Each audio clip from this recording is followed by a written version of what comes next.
This is the Game Changers Experience. Deep dive conversations with leading business disruptors, Olympic athletes, celebrities, entrepreneurs, and influencers from around the world. This show will teach you insights about the winning principles in mindset, productivity, marketing, branding, entrepreneurship, business strategy, and more.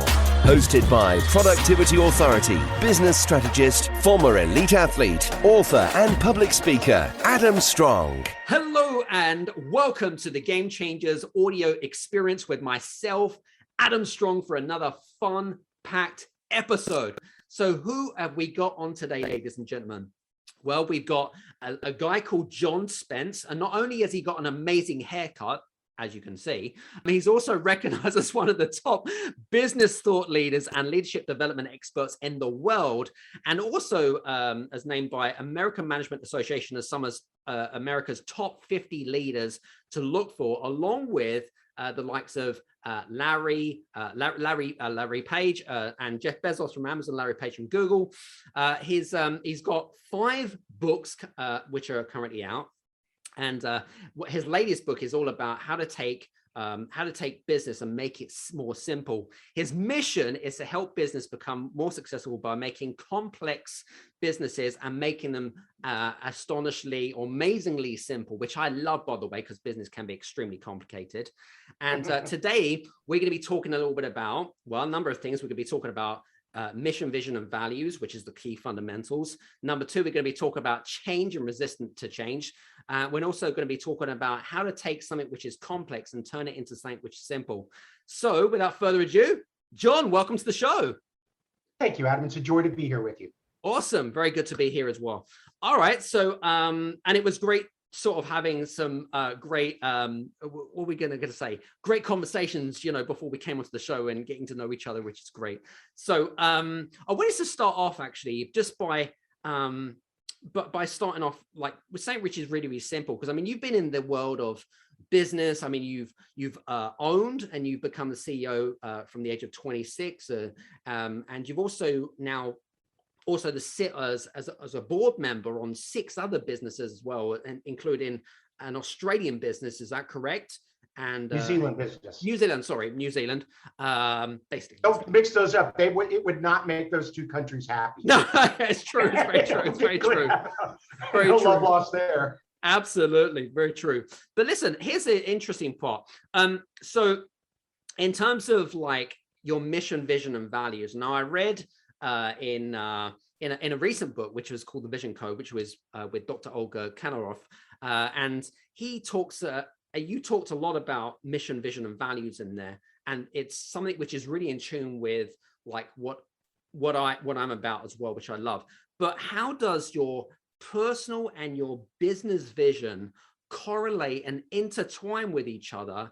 And how do they intertwine, number one? And what are the differences and applications about how one can, should we say, establish a set of values, and how do they interlink with each other? Okay, that's a complex question. Well, we'll go straight in the deep end, right? Shall we? I'm going to try to make the answer amazingly simple.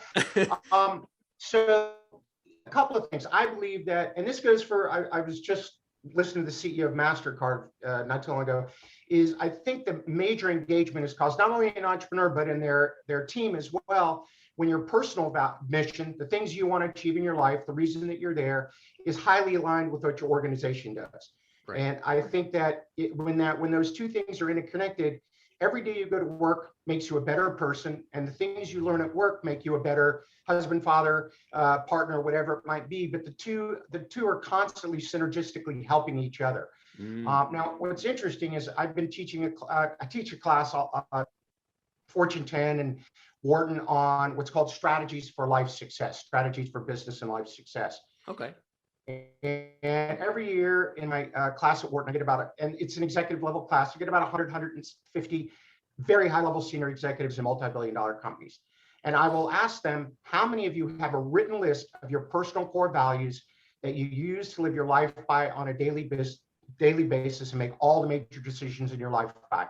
Out of 120 people in the room, maybe 2 people will raise their hands. Wow. So I look at it and say, it's kind of, A, that's surprising to me. B, there's a great Walt Disney quote I love. When values are clear, decisions are easy.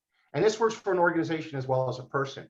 And I find it interesting that you could be in your 40s or 50s working in a major company and have no clear vision of what you want to do with your life and the values you're going to base your life on. I do run into often CEOs of smaller organizations that don't think it's important to have a vision, mission, values. We're just going to do the work. Yeah. I had one call me the other day. Yeah, my senior executive team wants me to do a vision. I don't think it was an engineering firm, so I don't think the guy was too excited about that. But his whole team said, we need to understand where we're going. We need to understand the values of the organization to get us there. So to me, again, when those two things are matched, when the senior leadership team, the organization has a clear, vivid, compelling, and there's a great, I like, a vivid, compelling, and well-communicated vision and strategy for growth. That keeps everybody going in the same direction, helping each other, understanding what they're supposed to do to help the organization go. And I'm a big fan for if the two aren't aligned, my personal vision and what I want to do while I'm here and the organizational vision, or you can talk to this, you probably know it better than I do, Adam, the big idea now of purpose. Yes. That the folks that are coming to the workforce now, purpose is as important or more important than paycheck. You know, it's interesting. You mentioned that conversation. I was actually, we had a guy called Alan Huskins, who was on the show actually last week. In fact, he came out this week, and we were talking about people's purpose, right? And we were talking about their different generations, John, and we were talking about the fact that the current generation, I guess you want to call them millennials, I guess, whatever you want to call them, but they're more motivated to do with the purpose and their personal values rather than money, and how that's right. how that's kind of changed over the years. And we had some great conversations. So interesting you brought that up. I love it. Very cool. I was talking to a client yesterday. Should I get? It's a client we were talking about before we got on. Said, I guess I have to be more touchy-feely then. I love it. or as one of my, I guess I have to do the happy crap. And my answer to her was, yeah, you're going to have to. And if you can't, you probably won't be an effective leader, because the people you're leading now, passion, purpose, values are extremely important to them. It's the EQ side of leadership. There's actually three things. There's IQ, EQ, and AQ. AQ is your adaptability or agility quotient. And we're finding out that EQ is more important than IQ. As long as you have a level of competence, you've got to be connected, genuine connections around the purpose, the mission, the vision, the values with your employees, so that we're all headed there together and leading with heart, or servant leadership. Yeah. Interesting that you were talking about EQ, because I'm a big fan of Clubhouse, which is the audio only app. And we've had some fascinating conversations around the whole kind of EQ space.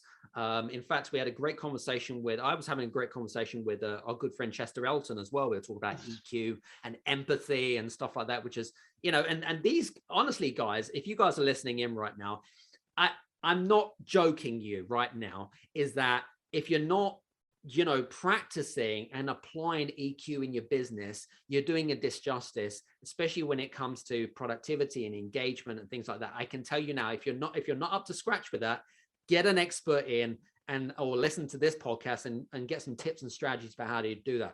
But I'm glad you brought that up. Let me make a point here. I've run a whole bunch of companies. I didn't realize how important EQ was when I was first starting to run companies. Again, I do talking around the world. I ask in my classes, what are the characteristics of a leader you love, you absolutely love, versus the characteristics of a leader you hate, that you've worked for, your worst boss ever, your boss. I will tell you right now, it's about 7-to-1, good and bad EQ. Their behaviors, their attitudes, the way they interacted with people. Very rarely does someone say, my boss was great because they were technically a genius, or my boss was horrible because they didn't, they were incompetent. It's almost always EQ, and I've had to learn it. And the couple of things I've learned is that there's a few steps to it, is the self-awareness of what the emotion actually is that I'm feeling and being able to name it. I didn't used to do that, just the emotion took control immediately, which leads to the second thing is self-regulation. Now that I understand I'm having this emotion, how do I effectively express it? If it's anger or frustration or confusion or whatever it might be, just blurting it out isn't going to work. And then the last one is the compassion and empathy for the other people and their feelings. Those are actually 3 skills. They can be improved if you, like you said, bring somebody in, get an expert, study this, and then practice it. It doesn't happen just by reading a book. You've got to go practice it. Yeah. And it makes your life better all the way around. You better connections with your family, your friends, your team members. It's a win-win-win all the way around. So interestingly, you brought up the EQ conversation, because I really want to kind of delve in a little bit here. Because I mean, you know, you've run companies, you've been in business for a long, long time, right? So my question is how do you, what are the, if we take the EQ space, right, and we've got our personal vision and our business vision and vision values, how do they correlate in being a good leader between the two? This question, I think it's the emotional connection to the values, the vision, and the mission, that you show authenticity, vulnerability at some level, and that you are transparent in your passion and your concern for your people.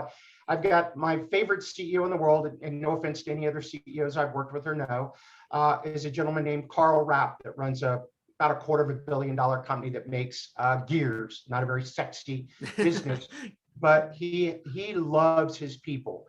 And now this is something I'd love to hear your thoughts on this too, is it's the emotion and the connection and truly understanding other people and creating a relationship. However, you still have to run a business that delivers business results. So it's this constant tension between, I like the word love, loving your people, taking care of them, but also holding them accountable and making sure you get the numbers. And I see leaders that fall one way or the other, and it's hard to make that balance. I agree. And it's interesting. I'm a big advocate of putting, building companies that have a purpose with longevity over profitability. Now, I'm not saying that profitability is not important. Of course it's important, but I believe that if you build a company purpose, or you have an amazing purpose, and the company knows exactly why they exist, then profitability will come second nature. What are your thoughts on that? I'm real clear on this, and you keep saying that I've been at this a long time. We're all students, by the way. But it's been over 30 years, and like you and I said before, traveling a couple hundred days a year around the world, working in all kinds of industries, from startups to the Fortune 5. And I will tell you very clearly, it is hire the best people you can, take great care of them, get them energized, motivated, and excited by a clear purpose and vision and mission. They will turn around and create wonderful products and services, take amazing care of your customers, and your profits will take care of themselves. It doesn't happen any other way. It just doesn't happen. So I'm a huge fan for being able to tie those two things together. And it's interesting, in some businesses, the purpose is very clear. You work at a major hospital, you save people's lives. You work in education, you change people's lives. You allow them to have another opportunity. Some businesses, it's harder, but if you dig deep, I work with some banks. They don't do checking accounts and credit cards. They help people have financial stability and freedom. Yeah. When you make that loan, it's somebody buying their first house, or helping save to put their kids through college, or buying a car so they get back and forth to work. It's not a financial transaction. It's a life transaction. True. And as soon as they make the switch from, I don't just work in a teller line handing out money and cashing checks, I'm actually contributing to helping people have a wonderful life and take care of their family. The purpose pulls through and gets people much more motivated and engaged. Love it. Very good. Some good thoughts there. When we were talking about, I was going to say, why do you think, from your perspective, in the clients that you work with, from GE to Apple, to all of the big sort of corporations, right down to the small individuals of the big CEOs, why do you think many business leaders forget about the key fundamentals and not just about, oh, I need to keep the shareholders happy? I mean, what's your thoughts about that? Well, and in smaller companies, it would be, I have to focus on the bottom line. In big companies, it's shareholder price. Two things, and the second one is going to be interesting. Number one is the pressure. Yeah. They get rewarded on, even as a small entrepreneur, you get rewarded on profitability. That's your paycheck. True. And in large companies, CEOs, senior executives, all their paychecks, are tied to bonuses. And they're constantly under pressure. It used to be, annual, then quarterly. It's basically, it's like, what's your share price in the last 10 minutes? So they don't make long-term decisions. Years ago, I used to do a lot of work in Japan, and there were some companies I'd worked with there. They've been around literally 400 years. Wow. And the CEO did not get paid their bonus until 15 years after they left the company. No which way. means that they had to sit at their desk and make 20-year decisions. Oh, wow. So my bonus is going to be predicated on the share value or the value of the company 15 years from today. I have to make long-term decisions. In our country or other countries, you can blow up your company and still get a $50 million paycheck out of it, or $100 million as your golden parachute to leave. So there's no incentive to think long-term. The other thing, and I'm going to do this quickly and I'll get your feedback, is I never understood clearly why sometimes people climb up to high levels in large organizations that are truly not good. They're not leaders. They're aggressive, rude, condescending. All they care about is numbers, reduce headcount. In other words, go fire 1,000 people. And then I realized, and this isn't all companies, but I realized that in those organizations that the only way you get to the next level in the beginning is competence, then it's connections, then it's politics, then it's manipulative and aggressive politics, and eventually, only the most aggressive, political, manipulative people make it to the top of the company. And this isn't every company, but I've seen that. And I used to walk away and say, how in the world did this person get into this position with 1,000 people reporting to him? Because they were the most aggressive and manipulative out of the 1,000. And I do see this in small companies too, where people are aggressive, manipulative, especially in family-owned businesses, and it can destroy the culture. And I saw a great quote yesterday: "Culture is strategy." Yeah, that's it. It's interesting that you said culture is strategy. Now, I remember speaking with Gary Ridge, who's the CEO of WD-40, and he actually says that culture eats strategy for breakfast. And you probably would have heard that quote as well. Yeah, that's a Drucker quote. Yeah, it's a Drucker quote. Absolutely. I mean, I don't know how that kind of condescends against what you've just said there, or if it's kind of against what you said, but no, it's exactly the same. The culture eats strategy for breakfast because culture is more important than strategy. Culture should be your strategy. It's when I do a lot of strategy work, what I tell people is, don't forget you've got internal strategies as well as external strategies.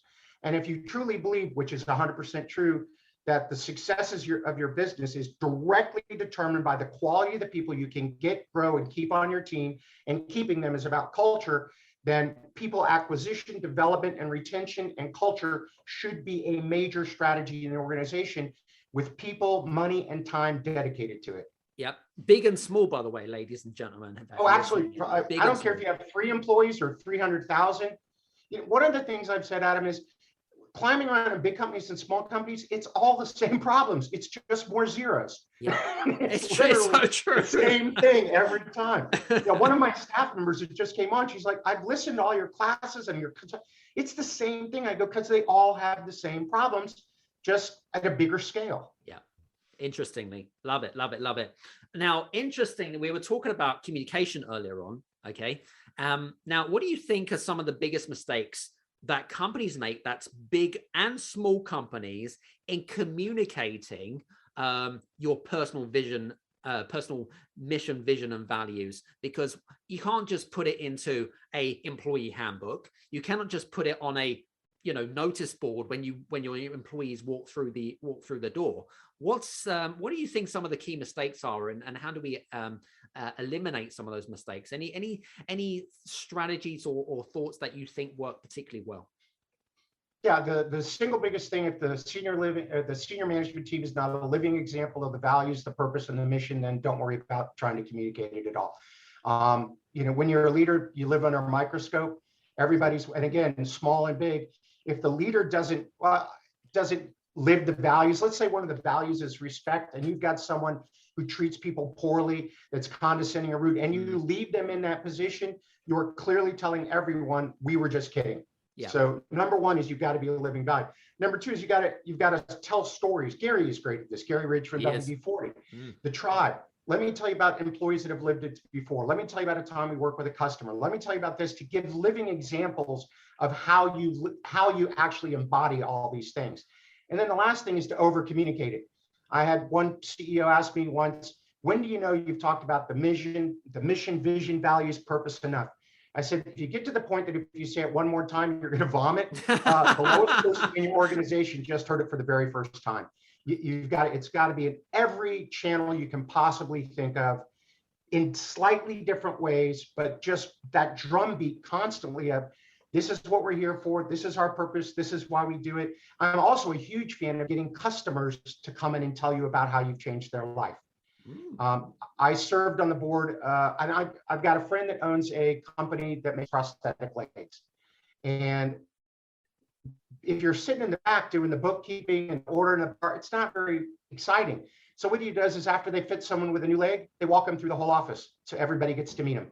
So I'm not doing paperwork or counting. I'm helping that person get a new leg and what we call crutch in and walk out. That is very meaningful. I served on the board of directors of a company that helped people with intellectual and physical disabilities. We always invited a family that we'd helped to one of our board meetings to tell the board and the staff about how we had made a personal impact on their lives. That changes everything. So bringing in customers, bringing in partners to say, your purpose is awesome. You're helping our community. You're helping my family. I think that connects people even stronger with a purpose. And you know what, it also creates, from my perspective, it also creates tribes. It creates strong communities of raving fans, or what I call individualists. And if you create that kind of culture of inclusiveness, and you create that kind of I want to be part of that, I want to be part of the company, and the thing is, if it comes from your clients or your customers, right, it's 10 times more powerful than it coming from you. Yeah. And, it's one of the things that I always see. People get up in the morning and go to work for a paycheck, but they'll jump out of bed and do amazing work for a purpose. True. That's a good point. That's a good point. Now, interestingly enough, I had a really interesting thought process, okay? Because, you've worked with people on a one-on-one basis, and you've also spoken in audiences of like 26,000 people, right? So, huge amount of people. Now, when you're dealing with business leaders and management teams specifically, okay, and you come across that they're resistant to change, right? Because maybe they're not sure, maybe they're fearful. I'd like to discuss some of the reasons why management teams and business leaders are resistant to change, and how do they make that shift, in terms of like making that change. Because, business is complex, as you had greatly said in your book, and you're looking for ways in which you can demystify that and make it more simple. What are your thoughts about the resistance to change? Okay, so we're going to talk about resistance, change, and then we'll talk about how to deal with change.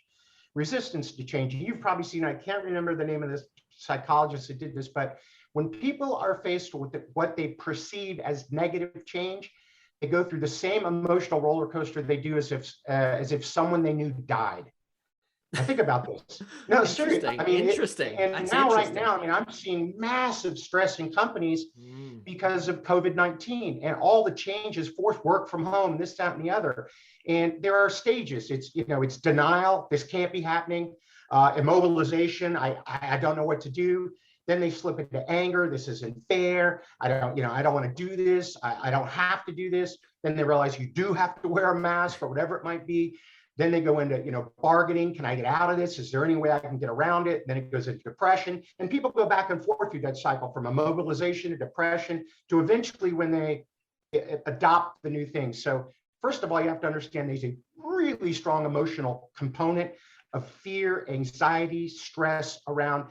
And again, it's whatever the person perceives as negative change. For some people, even a small change, like moving into a different office, can really upset their life, put them in imbalance. Other people, major changes are like, no big deal. Right. So first of all, you have to realize that people really have a visceral, emotional reaction to change.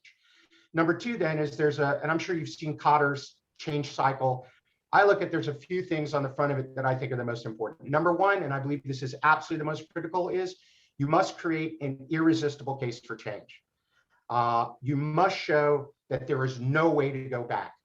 And when I see companies make mistakes, it's when they hedge a little bit. Well, we're going to try this, we'll see how it works. We need to change this new platform. No, it's gone. You have no choice. You have to do this. So as soon as people realize you have no choice, this is not going to, the change is going forward. That's step one. It's the biggest problem. Step two, then, is creating that vivid vision, the purpose, the clarity about, okay, we're leaving this behind, but here's the new direction we're going in, and it's going to be awesome. It might hurt for a little while, but it's going to be better. Step three is to create a sense of urgency, because if you take too long to make the change, people will drop out, and they'll just get tired, and they'll say, this too shall pass. If I just hold on long enough, they'll go back on this. And then the last one that I look at is a guiding coalition. I want to get some of the key people on my team, the ones that everybody respects, and it may not be title, maybe they've just been there forever, and get those people as my change champions. Love it. Because if those people are behind it, other people will adopt it. And now here's the other side. If one of those people who everybody respects says, this is a really bad idea, then you will get a whole bunch of people resistant to it. So those are the two sides of the equation to me. I love it. Change, champions of change. I love that. And I think I've heard that saying before, actually. I mean, but I think it's become more, what's the word I'm looking for? It's become more in tune now, especially in the 21st century, which I think is really, really good, which I love. Some great tips there. Thanks very much, John. Pleasure. Now, my belief is that speed loves success. Now, the challenge with big businesses is that sometimes business can be very complex, as you've known as you've written in your book, whether it be red tape, whether it be bureaucracy, whether it be hierarchy structures, or whatever it might be. But how can larger businesses in particular speed up, whether it be the decision making or whatever it is? How is it that they can go from a slow, really sort of slow business into more of a action orientated business, which carries a sense of urgency behind it? Any thoughts there, John? Yeah, and it's not just big businesses. There are, I deal with fairly small companies that are really having a hard time turning. I think it's a couple of things. First of all, you have to create a culture of urgency, a culture where speed gets rewarded. Also, I believe that if you're going to have speed, you're going to have some failure. So you've got to be able to truly, people say, oh, we love innovation. We, fail forward faster. I think that's great, except you actually have to live it. When someone goes out on a limb and takes a prudent business risk in favor of speed, making a quick decision, and it fails, you don't saw off that limb. You run out and give them a hug and say, hey, it failed, but thank you for trying. Another big part of that is psychological safety. If something's going wrong, we're going too fast, don't yell and scream. Go in and say, oh man, I'm so glad you I'm not happy about the problem, but boy, I'm glad you brought it to me so we can work on it.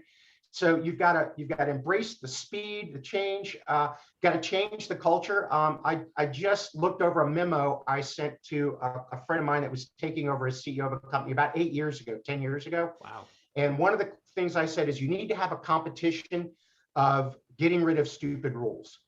And once a month, have people send in their idea about something that's holding it up, something that isn't working, and look at all these stupid rules, draw one out, give them a huge prize, and then go get rid of those rules.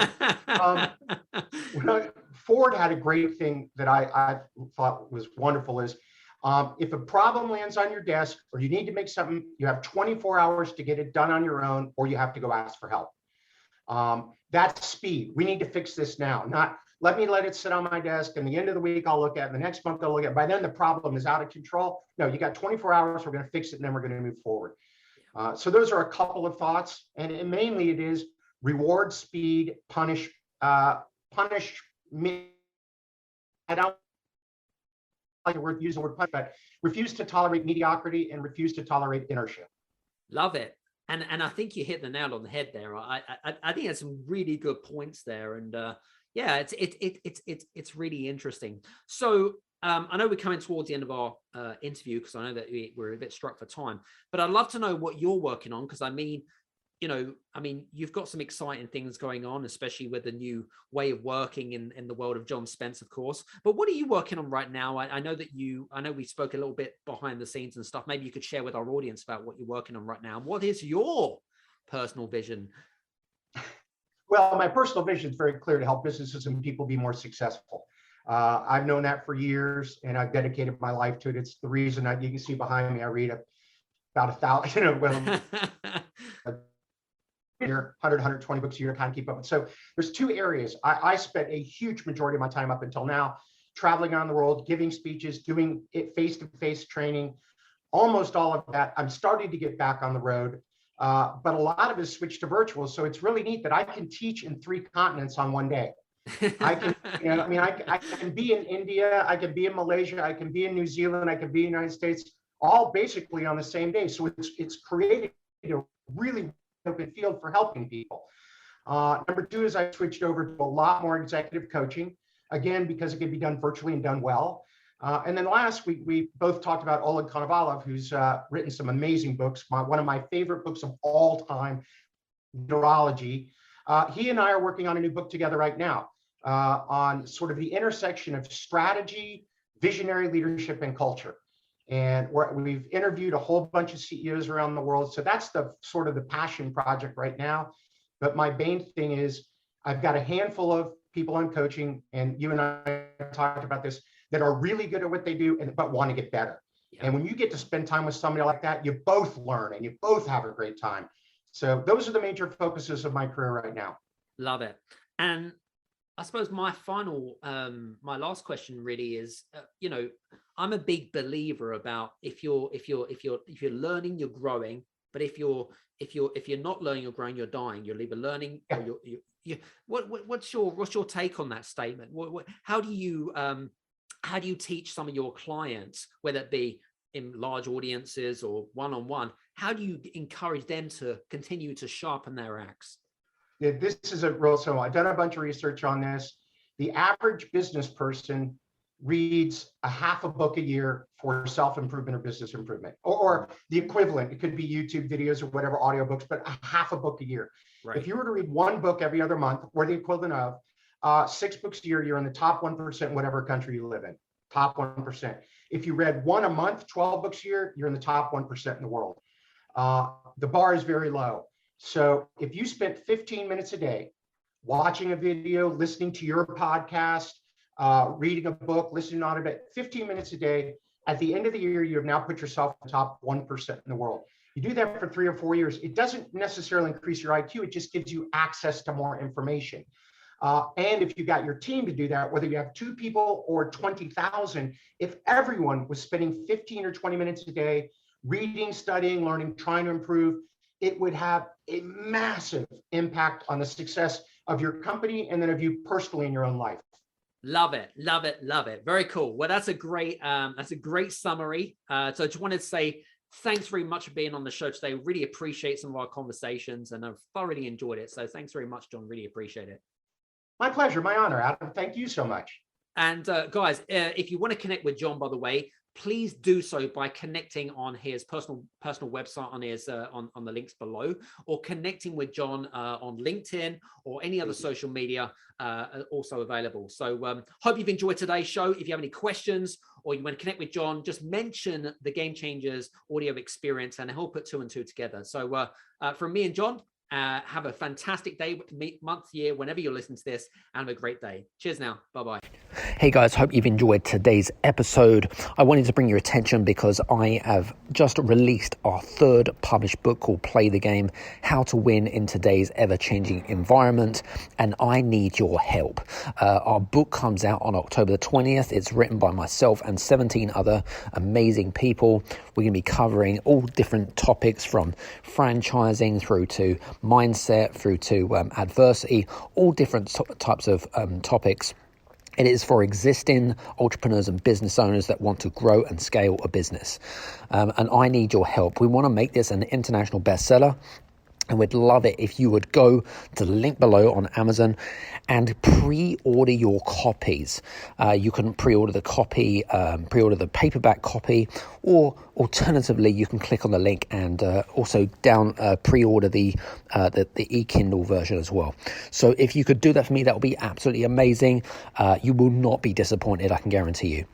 This book has been endorsed by the Only Two Times Thinkers 50 and executive #1 coach Marshall Goldsmith, and also written forward by 5 times New York Times bestselling author Chester Elton. So hope you enjoy. Thanks very much for your support. Cheers. Hey, you guys, I just want to say thank you so much for listening in to this episode of the Game Changers Experience.